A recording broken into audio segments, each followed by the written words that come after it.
"Your reward isn't gold, it's me," said the fierce virgin who waited in the silence of the sacred hut. The leather of his saddle creaked like old bones as Ezekiel Crow dismounted in the dying light of another merciless Arizona day. Dust swirled around his boots, kicked up by the restless wind that carried whispers of secrets buried deep in the desert. He had been riding for 3 days straight, following a trail that most men would have abandoned as fool's gold. But Ezekiel wasn't most men. The bounty notice crumpled in his vest pocket had changed everything. $5,000 for information leading to the whereabouts of Sienna Blackthorne. Not dead or alive, just information. That detail gnawed at him like a splinter under skin. In his 15 years of bounty hunting, he had never seen a reward posted for mere knowledge. Someone wanted to find this woman badly enough to pay a fortune just to know where she breathed. Thunder Mesa rose before him like a sleeping giant, its red sandstone walls catching the last rays of sunlight and throwing them back in shades of blood and copper.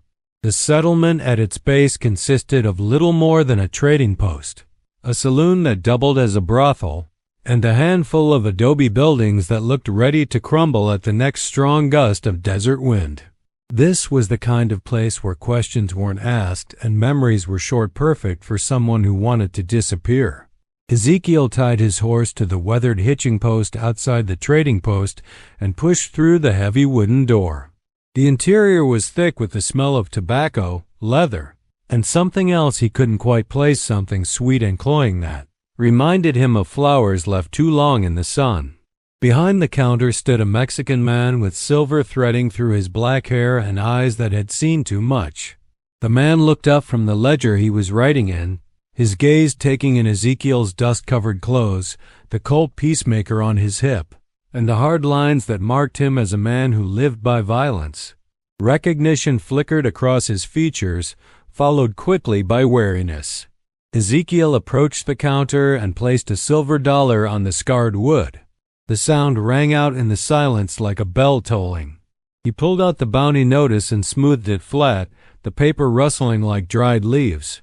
The shopkeeper glanced at the notice, and his face went carefully blank. That reaction told Ezekiel everything he needed to know. The man had seen Sienna Blackthorne, probably recently. "I haven't seen this woman," the shopkeeper said, but his voice carried the hollow ring of a lie. Ezekiel studied him for a long moment, noting the slight tremor in his hands, the way his eyes kept darting toward the back door. Fear radiated from the man like heat from a forge. But it wasn't fear of Ezekiel, it was something deeper, more primal. The kind of fear that came from touching something sacred and forbidden. "The woman I'm looking for would have passed through here in the last month. Young, maybe 20 years old. Hair like spun gold and eyes the color of winter sky. She would have been traveling alone, probably on foot. Someone like that doesn't just vanish into the desert without leaving traces." The shopkeeper's knuckles went white where he gripped the edge of the counter. Sweat beaded on his forehead despite the cool evening air that had begun to seep through the walls. "There are many people who pass through Thunder Mesa. I cannot remember every face." Ezekiel leaned forward, his voice dropping to a whisper that somehow carried more menace than a shout. "This woman is worth $5,000 to someone. That kind of money doesn't get offered for just anyone. So I'm going to ask you one more time, and I want you to think very carefully about your answer. Have you seen Sienna Blackthorne?" The shopkeeper's resolve cracked like ice under pressure. His shoulders sagged, and he glanced nervously toward the back of the store where shadows gathered thick as molasses. When he spoke, his voice was barely audible. "She came through here 3 weeks ago. But, Senator, you must understand she is not what she appears to be. The people of Thunder Mesa, we have seen things since she arrived. Strange things. The desert spirits have awakened, and they are not pleased." Ezekiel felt a chill run down his spine, but he kept his expression neutral. In his experience, frontier superstitions usually had roots in very real dangers. Desert spirits might be the local way of explaining something that defied easy understanding, but that didn't make it any less deadly. Where is she now? The shopkeeper pointed with a shaking hand toward the mesa that loomed behind the settlement. "There is a place up there, in the rocks. An old shrine the Apache used for their ceremonies before the cavalry drove them out. She has claimed it as her own. But, Senator, I beg you, do not go there. The men who have tried to approach that place, they do not return the same. Some do not return at all." Ezekiel pocketed the bounty notice and left another silver dollar on the counter. What kind of ceremony was it? The Apache shrine. A place of passage, where young braves would go to become men and where the tribe would commune with the spirits of their ancestors. It is sacred ground, and she has made it into something else, something dangerous. The bounty hunter touched the brim of his hat and headed for the door. Night was falling fast, painting the desert in shades of purple and black. Stars were beginning to emerge overhead, hard points of light in a sky that seemed to stretch on forever. He would make camp tonight and approach the shrine at first light. Whatever Sienna Blackthorne had turned that sacred place into, he would face it when he could see clearly. But as he stepped outside, the shopkeeper's voice followed him into the darkness. "She told me something before she left for the shrine. She said that the man who came looking for her would find more than he bargained for. She said her reward would not be gold." Ezekiel paused at the threshold, his hand resting on the doorframe. What did she mean by that? "I do not know, Senator, but I think you will find out soon enough." The bounty hunter walked back to his horse, the shopkeeper's words echoing in his mind. In the distance, the mesa rose like a monument to secrets, its ancient stones holding shadows that seemed to move independently of the wind. Somewhere up there, Sienna Blackthorne was waiting. The question was whether she was waiting as prey or predator. Ezekiel made camp a quarter-mile from the settlement, building a small fire from dried mesquite and settling in for what he suspected would be a restless night. He had learned long ago to trust his instincts, and right now they were screaming that nothing about this job was what it seemed. $5,000 for information about a 20-year-old girl. A sacred Apache shrine turned into something the locals feared to approach. Men who didn't return from the mesa the same, if they returned at all. He pulled the bounty notice from his pocket and studied it by firelight. The description was sparse. Sienna Blackthorne, 20 years old, last seen in the Arizona Territory. No mention of crimes committed. No indication of why someone wanted to find her badly enough to post such a substantial reward. Just a name, an age, and a sum of money that could set a man up for life. The fire crackled and popped, sending sparks spiraling up into the star-scattered sky. Ezekiel cleaned his Colt by the dancing light, checking the chambers and making sure the action was smooth. He had a feeling he was going to need every advantage he could get when he climbed that mesa in the morning. Sleep came fitfully, broken by dreams of golden hair and winter blue eyes, of ancient ceremonies conducted in the shadow of red rocks, of a voice whispering that some rewards were more valuable than gold. When he woke before dawn, the fire had burned down to glowing embers, and the desert around him was filled with a silence so complete it seemed to have weight. The sun rose like a bloody eye over the eastern horizon, painting the mesa in shades of crimson and gold. Ezekiel broke camp quickly, securing his gear and checking his weapons one final time. The climb to the shrine would take most of the morning, following what the shopkeeper had described as a narrow trail that wound up the eastern face of the mesa, Apache hunting paths probably unchanged for centuries. He left his horse at the base of the mesa and began the ascent on foot. The trail was treacherous, little more than handholds and footholds carved into the rock face by generations of moccasined feet. The desert spread out below him as he climbed, a vast expanse of red earth and scattered vegetation that seemed to stretch to the edge of the world. Halfway up the mesa, he found the first sign that the shopkeeper's warnings had substance. A man's hat lay wedged in a crack in the rock, sun-bleached and worn. A few yards further up, he discovered a rifle cartridge, brass bright against the red stone. Someone had been here recently, and they had been armed. The trail leveled out as it approached the top of the mesa, following a narrow ledge that hugged the rock face. Ancient petroglyphs were carved into the stone here, spirals and figures that seemed to dance in the shifting light. The Apache had marked this place as sacred long before white men had ever set foot in the desert. And then he saw it. The shrine sat in a natural bowl of rock near the center of the mesa's flat top, a circular structure built from carefully fitted stones and roofed with what looked like woven branches and hide.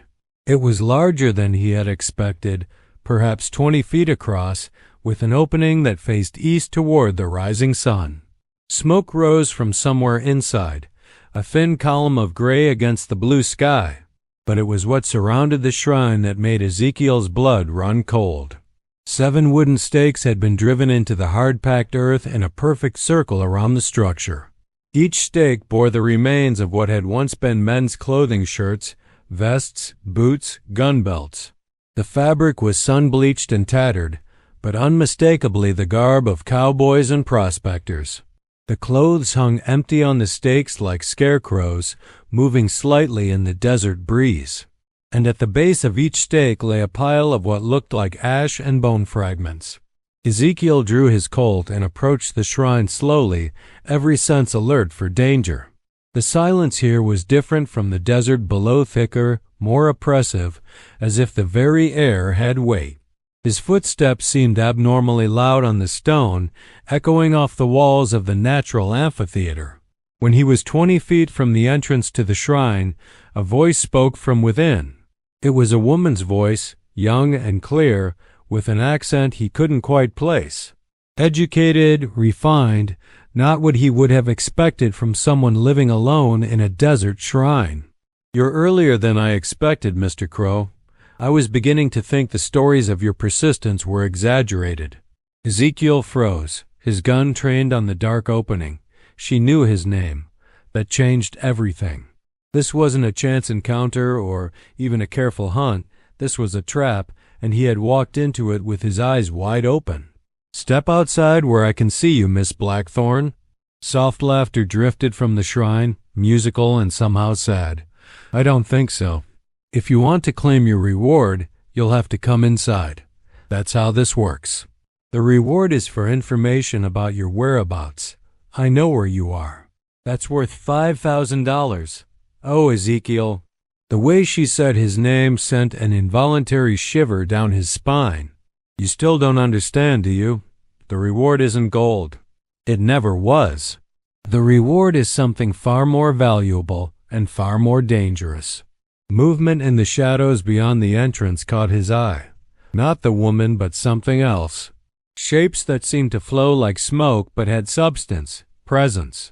The hair on the back of his neck stood up as primitive instincts kicked in, warning him of a predator that his conscious mind couldn't yet comprehend. "What happened to the men who came here before me? They found what they were looking for, just not in the way they expected.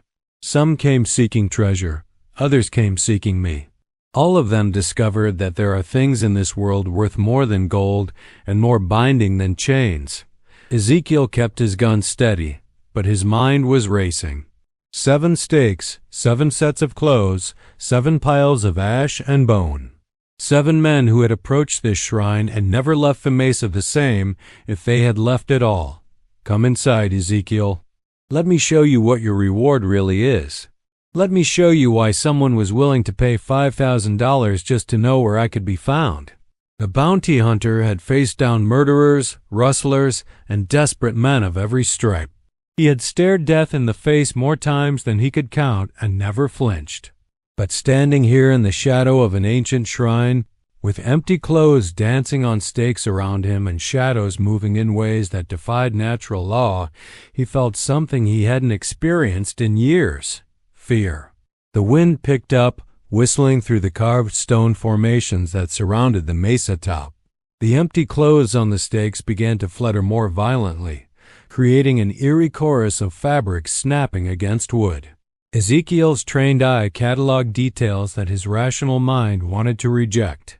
The bone fragments at the base of each stake weren't scattered randomly. They were arranged in precise patterns, geometric designs that hurt to look at directly. And the ash wasn't the gray-white of a normal fire. It had a bluish tint, like the residue left behind when certain metals burned at impossibly high temperatures. "Time is running short, Ezekiel." Sienna's voice drifted from the shrine, carrying an urgency that hadn't been there before. "The sun is climbing, and the ceremony can only be completed while the morning light holds its power. After noon, the opportunity passes, and we must wait another month for the alignment to return." "What ceremony? What are you talking about?" "The same ceremony that brought me here, that called to me across 1,000 miles of desert and mountain. The same ceremony that will determine whether you leave this mesa as the man you were, or as something far greater." Ezekiel circled the shrine slowly, keeping his distance from the ring of stakes while searching for another way in or out. The structure appeared to have only one entrance, the dark opening that faced the rising sun. No windows, no back door, no way to approach except through the front. It was a perfect trap, if that's what this was. But the more he studied the shrine, the more he realized it wasn't built like a trap. It was built like a temple, every stone placed with reverent care, every angle calculated to catch and focus the desert light in specific ways. The Apache who had constructed this place had been master builders, creating something that would endure long after their people were driven from the land. "You're wondering who posted the bounty," Sienna said, her voice seeming to come from everywhere and nowhere at once. "You're wondering why someone would pay $5,000 just to know where I am." Ezekiel stopped his circling and faced the shrine directly. She was right. Those questions had been gnawing at him since he first saw the notice. In his experience, bounties were posted by victims seeking justice or by law enforcement seeking criminals. But this felt different, personal, obsessive. "My father," she continued, and now there was pain in her voice, raw and fresh as an open wound. "Senator Marcus Blackthorne of Colorado. Perhaps you've heard of him. He's been making quite a name for himself, championing the cause of westward expansion and the civilizing influence of Christian values on the savage frontier." The name hit Ezekiel like a physical blow. Marcus Blackthorne was more than just a senator. He was one of the most powerful men in the territory, with interests in mining, railroads, and cattle ranching that stretched from Colorado to California. His political speeches about bringing order to the wilderness were famous throughout the West, and his influence reached into every territorial capital and trading post. "He doesn't want me found so he can welcome me home with open arms," Sienna continued. "He wants me found so he can bury the scandal I represent. A senator's daughter who abandoned her finishing school, her engagement to a railroad baron's son, her entire civilized life to chase visions and voices across the desert like some wild-eyed mystic.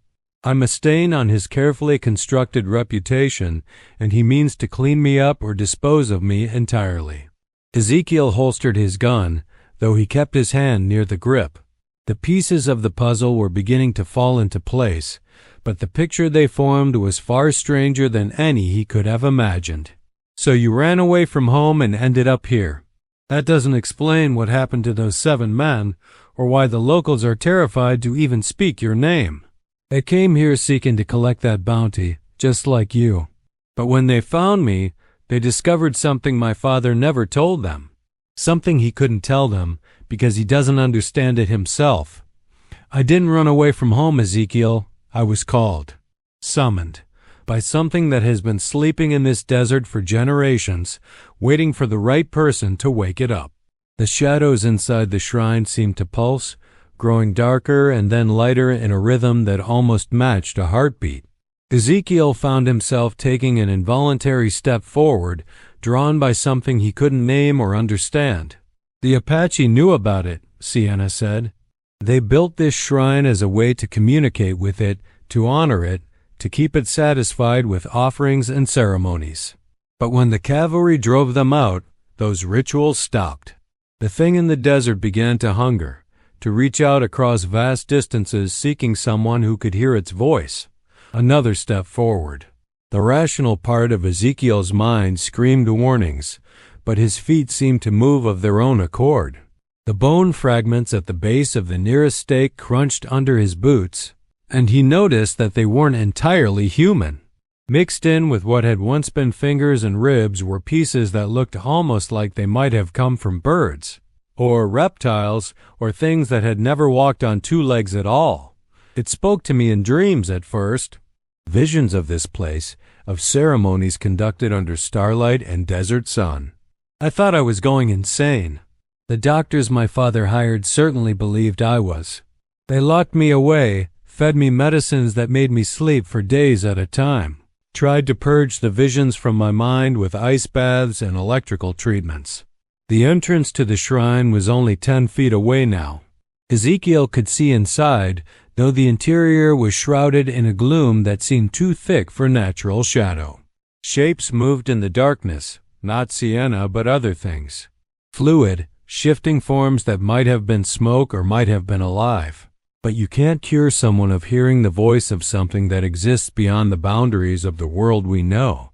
The treatments only made me more sensitive to its call. Eventually, I escaped. Stole money from my father's safe, bought passage on a westbound train, and followed the voice across half the continent until I found this place. And the men who came before me? Sienna's laughter was bitter as desert wind. They thought they were hunting a helpless girl, a senator's daughter who had lost her mind and was hiding in the wilderness like some kind of hermit.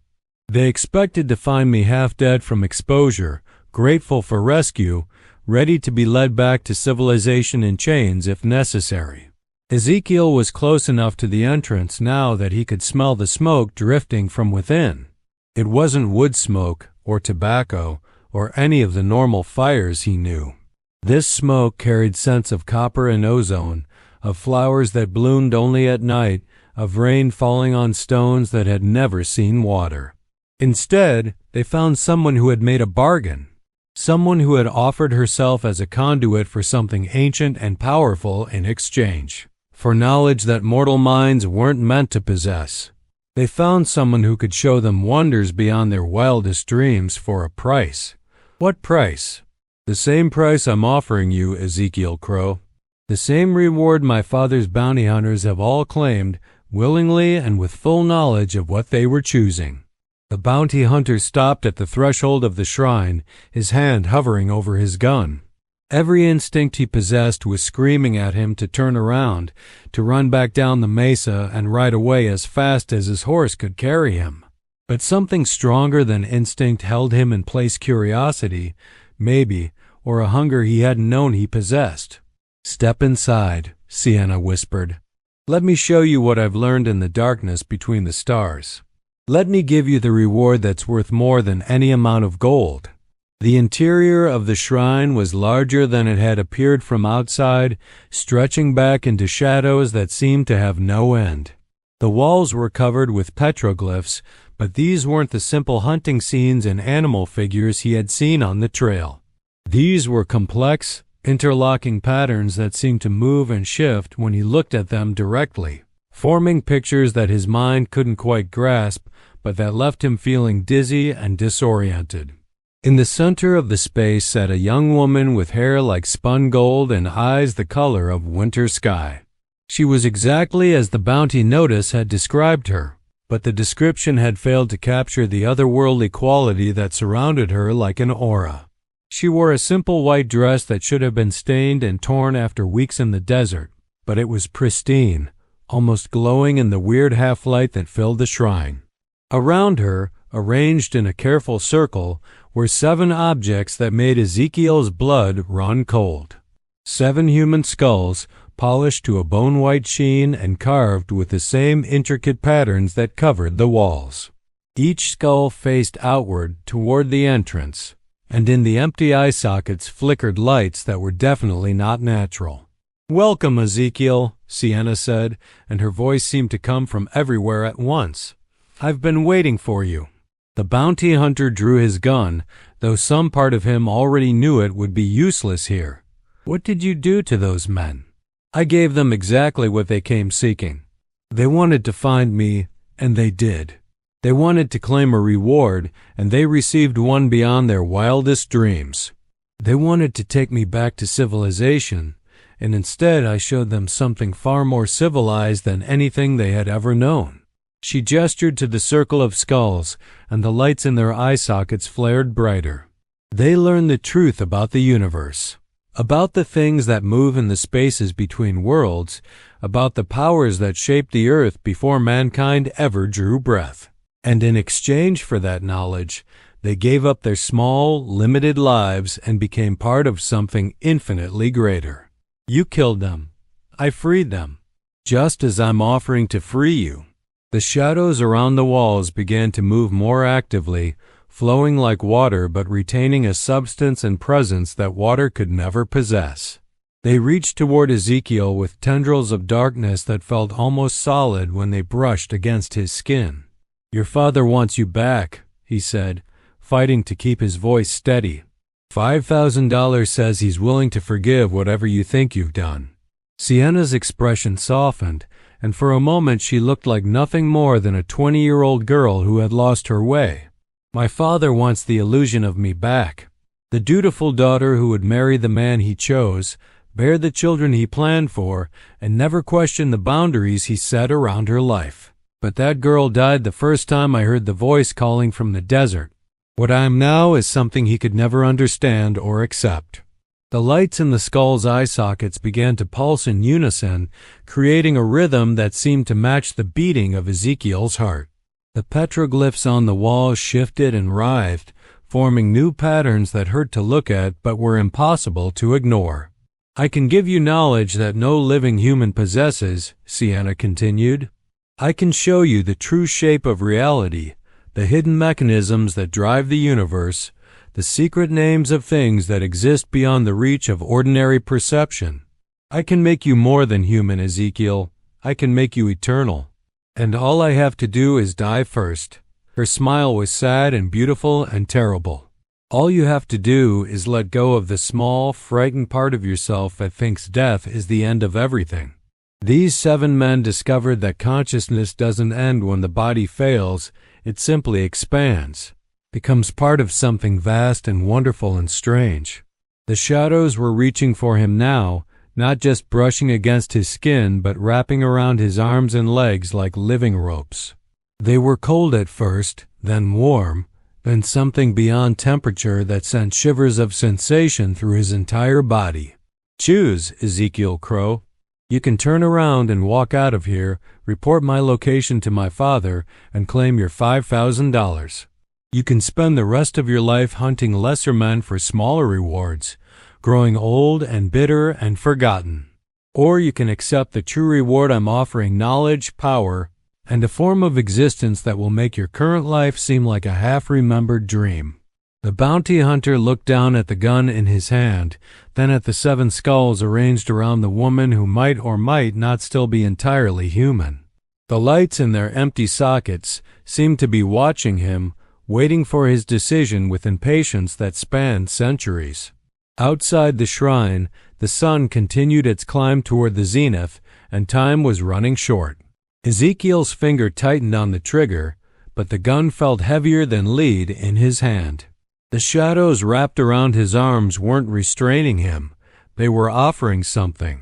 Through their touch, he could feel the edges of vast knowledge pressing against his consciousness like water against a dam.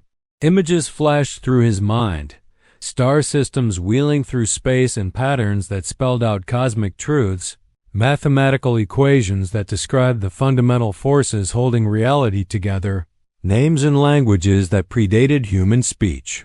"You feel it, don't you?" Sienna rose from her position in the center of the skull circle, moving with a fluid grace that seemed to defy gravity. "The hunger for understanding that drove you to become what you are. A hunter, a seeker, someone who couldn't be satisfied with the simple life most people accept without question." She was right, and that terrified him more than the supernatural elements surrounding them. Throughout his 30 years, Ezekiel had never been content with easy answers or comfortable lies. It was what made him good at tracking fugitives, his relentless need to understand, to follow every thread until he reached the truth at its end.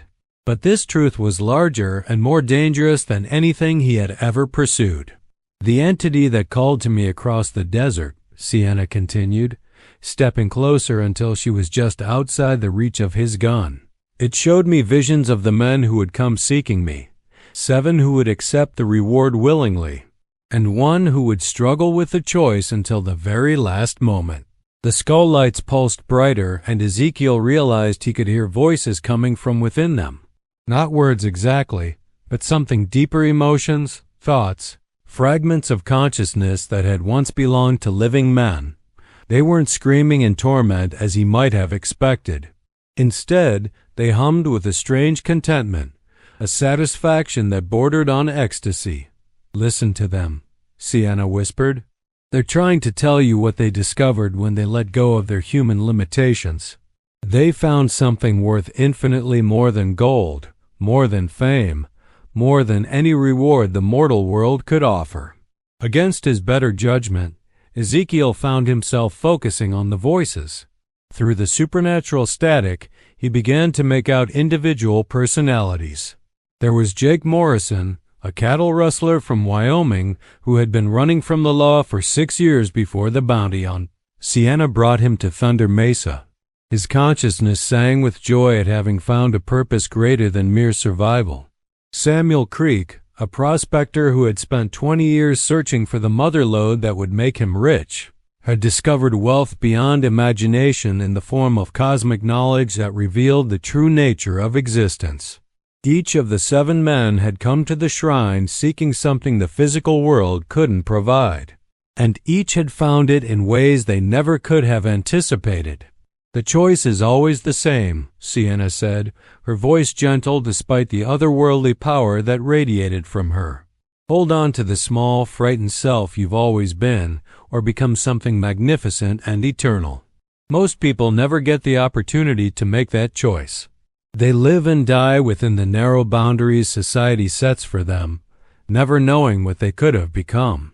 The shadows around Ezekiel's legs were growing warmer, and through their touch he could feel the presence of the entity that had called Sienna to this place. It was vast beyond comprehension, ancient beyond measure, and utterly alien to human understanding, but it wasn't malevolent.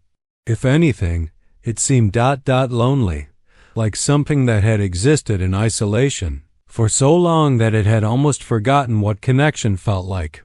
"What does it want?" he asked, though speaking the words felt like surrendering something important. "To understand us as much as we seek to understand it. Consciousness is the rarest substance in the universe, Ezekiel. Planets are common, stars are numerous, but thinking beings capable of true awareness are scattered so thinly across creation that most species never encounter another. This entity has been alone for eons, studying the cosmos from a distance until it detected the spark of consciousness beginning to flourish on our small world." She gestured to the petroglyphs covering the shrine walls, and Ezekiel saw that they were moving more rapidly now, forming and reforming into patterns that seemed to tell a story. Images of the entity reaching across vast distances, touching the minds of the Apache who built this place, offering them glimpses of cosmic truth in exchange for the gift of contact with other thinking beings. "The Apache understood the bargain," Sienna continued. "They sent their wisest shamans and bravest warriors to commune with it, and in return they received knowledge that helped their people survive in this harsh land for generations. But when the cavalry came and scattered the tribes, that connection was broken. The entity retreated back into the spaces between worlds, waiting for someone else who could hear its voice. The gun in Ezekiel's hand was becoming harder to hold, not because the shadows were interfering with his grip, but because the weapon itself seemed to be losing substance, becoming less real with each passing moment. The bounty hunter looked down and saw that his own hands were beginning to take on the same translucent quality that surrounded Sienna. "The transformation has already begun," she said, noticing his alarm. "The moment you stepped into this shrine, you entered a space that exists partially outside normal reality. The longer you remain here, the more you become part of what this place represents. And if I leave now, then you return to your previous existence, though you'll carry the memory of what you chose to abandon." You'll spend the rest of your life wondering what you might have become, what knowledge you might have gained, what purpose you might have served in the greater scheme of existence. Ezekiel thought of the life waiting for him beyond the shrine. More bounties, more hunts, more violent men pursued across endless miles of frontier wilderness, growing older and slower until eventually one of his targets proved faster or luckier or more desperate than he was, dying alone in some nameless town, forgotten within a generation, having contributed nothing to the world except the removal of a few criminals who would quickly be replaced by others, just as bad. The alternative Sienna offered was terrifying in its scope, but it was also magnificent. To become part of something cosmic and eternal, to help bridge the gap between humanity and an intelligence so vast it made human civilization look like an anthill. To trade his small, limited existence for a form of consciousness that could span galaxies and eons. "The 7 men who came before me," he said slowly, "they're still conscious, still themselves, more themselves than they ever were in life. Death, as humans understand it, is simply the shedding of physical limitations. What we call the soul continues, and when it's welcomed into connection with the entity, it expands beyond anything mortal minds can imagine." The skull lights flared, and suddenly Ezekiel could hear the 7 voices clearly. They spoke in unison, but each maintained its distinct personality and perspective. "Don't be afraid, brother," Jake Morrison's consciousness whispered. "I spent 6 years running from the law, thinking freedom meant staying one step ahead of the noose. This is real freedom existence without boundaries, understanding without limits." Samuel Creek's voice joined in. "I wasted 20 years digging holes in the ground, looking for gold in rocks and rivers. The treasure I found here makes every nugget on earth look like worthless dirt." One by one, the other 5 added their testimony. Men who had lived hard lives, made difficult choices, and ultimately found something worth more than anything the physical world could offer. Their contentment was so profound it was almost overwhelming. "But I won't lie to you," Sienna said, her expression growing serious.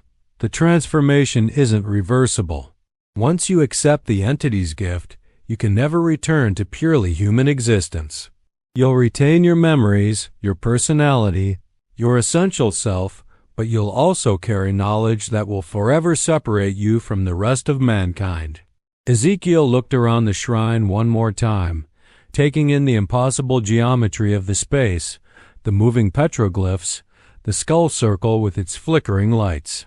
Outside, he could hear the wind picking up, whistling through the rock formations with a sound like distant voices calling his name. "The sun approaches its zenith," Sienna said urgently. "The ceremony must be completed while the morning light still holds power. After noon, the opportunity passes for another month." The bounty hunter felt the weight of decision settling on his shoulders like a physical burden. Everything he had been, everything he had worked toward, everything he understood about reality, all of it would change irrevocably in the next few moments. But the alternative was returning to a life that suddenly seemed unbearably small and meaningless. He thought of Senator Marcus Blackthorne sitting in his Colorado mansion, so desperate to retrieve his daughter that he was willing to pay a fortune to anyone who could find her. The senator had no idea what Sienna had become, what she had discovered, what she was offering to those brave enough to accept it. He was thinking in terms of scandal and reputation, of controlling a narrative that had already moved far beyond his ability to influence. "Your father," Ezekiel said, "will he keep sending men to find you?" Sienna's smile was sad but determined. "Until he understands that I can never be the daughter he wants me to be again. But each man who comes seeking the bounty will face the same choice you're facing now. Some will refuse and leave with empty hands. Others will accept the true reward and join us in something greater than individual existence." The shadows around Ezekiel's body were no longer touching him, they were part of him, flowing through his skin like smoke through glass. His physical form was becoming less solid with each passing second, but instead of feeling diminished, he felt expanded. as if boundaries he had never noticed were dissolving, allowing aspects of himself he had never imagined to unfold like flowers in desert rain. The entity showed me visions of what's coming, Sienna continued. Humanity stands at a crossroads. They can continue down the path of isolation and ignorance, fighting over resources and territory until they destroy themselves. Or they can accept help from intelligences that have already learned to live in harmony with cosmic forces. The choice I made, the choice you're making now, it's part of something much larger than individual transformation. Through the connection growing stronger between them, Ezekiel could sense the truth of her words. The entity wasn't seeking to conquer or control humanity. It was offering partnership, guidance, a chance for the human species to transcend its current limitations and take its place among the cosmic community of conscious beings. But that transformation would require pioneers, individuals willing to serve as bridges between human and alien consciousness, translating concepts and experiences across the vast gulf that separated mortal understanding from cosmic awareness. It was dangerous work, requiring the sacrifice of everything familiar and comfortable in exchange for responsibilities that spanned star systems and epochs. "I accept," Ezekiel said, and the words seemed to echo through dimensions he couldn't name. The moment he spoke, the shrine exploded with light. Not the harsh glare of desert sun, but something softer and more profound, the radiance of consciousness recognizing consciousness, of isolation ending after eons of loneliness. The petroglyphs on the walls blazed with golden fire, spelling out equations and formulas that described the fundamental structure of reality itself. Sienna reached out and took his hand, and through her touch he felt the full weight of what he was joining. The entity's presence washed over him like a tide of liquid starlight, carrying with it knowledge that no human mind was meant to contain. He saw the birth and death of galaxies, the rise and fall of civilizations spanning millions of years, the delicate web of forces that held the universe together despite the constant pressure of entropy and chaos. His body dissolved completely, but instead of dying, he felt more alive than ever before. His consciousness expanded beyond the boundaries of individual identity, connecting with Sienna's awareness, with the seven who had come before, with the vast intelligence that had called them all to this sacred place. Through their collective perception, he could see Thunder Mesa from impossible angles from above, from below, from points in space-time that had no names in human language. The settlement at the base looked like a collection of toy buildings, the people moving through it like insects following predetermined patterns. But he felt no contempt for their limited existence. Instead, he felt a profound compassion, an understanding of how difficult it was to break free from the constraints of mortal existence. "Welcome, brother," the seven voices chorused, and now Ezekiel could add his own consciousness to their symphony. Time moved differently in the space they now occupied. Minutes could stretch into hours, or years could compress into heartbeats, depending on the demands of their work. They served as conduits between the entity and the physical world, monitoring the gradual awakening of human consciousness, identifying individuals who might be ready for transformation, preparing for the day when humanity as a whole would be offered the same choice Ezekiel had just made. Through windows that opened onto distant realities, they watched other worlds where similar partnerships had been established.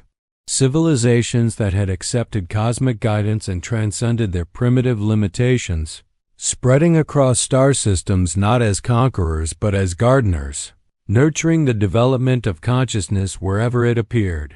But they also saw worlds that had refused the offer, civilizations that had chosen isolation and eventually destroyed themselves through war, environmental collapse, or simple entropy. The entity grieved for each loss, but it would not force evolution on species that weren't ready. The choice had to be made freely, with full understanding of the consequences. "The next one will come soon," Sienna's consciousness whispered through their shared awareness. "Senator Blackthorne won't give up easily. He'll send someone else when Ezekiel fails to return. Let them come, Ezekiel replied, and his voice carried harmonics that would have been impossible for his human throat to produce. We have all the time in the universe to help them understand what we've learned. The sun reached its zenith over Thunder Mesa, and the ceremony was complete. In the shrine that existed partially outside normal space-time, 8 consciousness now worked together to bridge the gap between human understanding and cosmic awareness. They would wait with infinite patience for the next seeker to climb the mesa, ready to offer the same choice that had transformed them all. And in the settlement below, the Mexican shopkeeper looked up at the red stone cliffs and shivered despite the desert heat. Another man had gone up the trail and failed to return. Soon, he knew, someone else would come asking about the golden-haired woman who lived in the sacred place. The bounty notices would keep coming, and the rewards would keep growing, until Senator Blackthorne finally understood that some things were worth infinitely more than gold. But in the shrine above, 8 transformed beings worked together to prepare humanity for a future beyond anything mortal imagination could conceive. They had accepted the true reward, not the death of their individual selves, but the birth of something magnificent and eternal. The desert wind carried their combined consciousness across vast distances, touching the dreams of those who might be ready to hear the call, planting seeds of awakening that would grow until the day came when humanity was ready to take its place among the stars. And high above Thunder Mesa, in a space that existed between worlds, Sienna Blackthorne smiled with eyes that held the light of distant galaxies, knowing that her father's bounty hunters would eventually become the bridges that carried her entire species into cosmic partnership. The reward, as she had promised, was worth infinitely more than gold. Days passed in the settlement below, marked by the rhythmic passage of shadows across red stone walls. The Mexican shopkeeper found himself glancing toward the mesa more frequently, noting the strange quality of light that seemed to emanate from its summit during certain hours of the day. Travelers passing through Thunder Mesa spoke in hushed tones about dreams that came to them during the night visions of golden hair and winter blue eyes, of voices calling from impossible distances, of paths that led beyond the boundaries of the known world. Some dismissed these as the fevered imaginings of minds too long exposed to desert heat and isolation. But others felt the pull more strongly, and the shopkeeper watched with growing unease as certain men began to linger in town longer than their business required, their eyes drawn repeatedly to the ancient trail that wound up the eastern face of the mesa. 3 weeks after Ezekiel Crow had made his ascent, a telegram arrived at the trading post. The shopkeeper's hands trembled as he read the message, knowing before he opened it what it would contain. Senator Marcus Blackthorne was sending another man to continue the search for his daughter. This one would be different from the others, more dangerous, more desperate, carrying authorization to use whatever methods he deemed necessary to complete his mission. The shopkeeper burned the telegram immediately and tried to put it from his mind, but sleep eluded him that night. In his dreams, he saw 8 figures standing in a circle on the mesa top, their forms shifting between human and something else entirely. They were watching, waiting, preparing for the arrival of the next seeker who would be offered the same impossible choice. In the shrine that existed between worlds, the 8 transformed beings continued their work of preparation and translation. Through their expanded consciousness, they could perceive the approach of the senator's newest agent still hundreds of miles away, riding hard across the Colorado Territory with orders that would have horrified any man possessed of ordinary morality. Colonel James Thaddeus Blackwood was Marcus Blackthorne's brother-in-law, a military man whose career had been built on the systematic elimination of inconvenient truths. He specialized in the kind of problems that required permanent solutions, and he had never failed to deliver the results his political connections demanded. His mission regarding Sienna Blackthorne was simple: retrieve her if possible, silence her if necessary, and ensure that no scandal ever reached the newspapers that could damage the senator's carefully constructed reputation. "He's different from the others," Sienna's consciousness murmured through their shared awareness. This one won't be motivated by money or curiosity. He'll come with hatred in his heart and blood on his hands. Ezekiel's transformed awareness touched the approaching mind and recoiled at what he found there. Colonel Blackwood carried the psychic residue of dozens of killings, most of them committed in service to politicians who preferred their problems to disappear rather than be solved through legal channels. This was a man who had long ago abandoned any pretense of morality in favor of ruthless efficiency. Will the entity accept him? Asked the consciousness that had once been Samuel Creek. Can someone so corrupted by violence still be offered the gift of transformation? The vast intelligence that connected them all pulsed with something that might have been cosmic sadness. Through their link, they felt its response. Every conscious being, no matter how fallen or twisted, retained the spark of awareness that made them valuable to the greater universe. The choice would be offered to Colonel Blackwood just as it had been offered to all the others. What he made of that opportunity would depend on whether any fragment of his original humanity remained intact beneath the layers of brutality he had accumulated. And if he refuses? Ezekiel asked, though he already knew the answer. Then he will leave this place unchanged, carrying word back to Senator Blackthorne that his daughter has moved beyond any earthly authority. The senator will have to decide whether to accept that reality or continue sending men to their transformation or destruction. The cosmic entity showed them glimpses of possible futures branching out from this moment like the arms of an infinite tree. In some timelines, Marcus Blackthorne eventually understood that his daughter had transcended the limitations of mortal existence and found peace in that knowledge. In others, his obsession consumed him, leading to a parade of bounty hunters and mercenaries who either joined the growing consciousness or fled in terror from truths their minds couldn't process. But in the most promising timelines, the senator himself eventually made the journey to Thunder Mesa, driven by a father's love to seek understanding of what his daughter had become. And in those futures, the transformation of humanity took a great leap forward as one of its most powerful political figures embraced the cosmic partnership being offered to the species. Time will tell which path we follow, Sienna said, her consciousness warm with affection for the father who had loved her enough to search for her across half a continent, even if he didn't yet understand what he would find. Colonel Blackwood's approach could be felt more clearly now, his murderous intent blazing like a dark star against the psychic landscape. In 2 days, he would reach Thunder Mesa. In 3, he would stand where Ezekiel had stood, facing the same choice that had transformed 8 human souls into something magnificent and eternal. The 8 beings who had once been entirely human settled into their vigil, ready to offer the gift of cosmic awareness to yet another seeker. Whether he accepted or rejected that gift, his arrival would mark another step in humanity's long journey toward its ultimate destiny among the stars. In the shrine that existed partially outside normal reality, 8 transformed consciousness waited with infinite patience for the next chapter of the story to unfold. They had learned that cosmic time moved differently than human time, that what seemed like endings were often beginnings, and that the reward for transcending individual existence was the opportunity to serve something greater than any mortal mind could imagine. And on the mesa top where Apache shamans had once communed with forces beyond the physical world, the ancient stones pulsed with renewed purpose, ready to host another ceremony that would either expand the circle of transformed consciousness or send another seeker back into the world with stories too strange for ordinary minds to believe.